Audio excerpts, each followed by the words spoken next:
भी कभी जिंदगी तुझे ऐसे मोड़ पर लाती है जहां तेरे पास ना कोई सहारा बचता है, ना कोई जवाब। तू थक जाता है खुद से, हालातों से और उस भगवान से भी जिससे तूने कभी उम्मीद की थी। पर यहीं पर तो असली भक्ति जन्म लेती है, जब तू टूटता है, बिखरता है और फिर भी अपने हाथ जोड़कर बस इतना कहता है, जो भी है प्रभु तेरी इच्छा।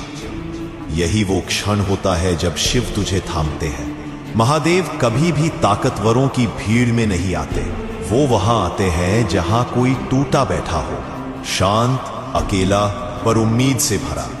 तू झुकेगा तो ही उनका स्पर्श महसूस होगा।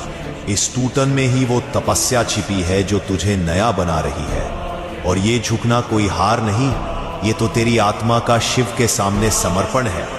याद रख, शिव हर उस दिल में बसते हैं जो अहंकार से खाली है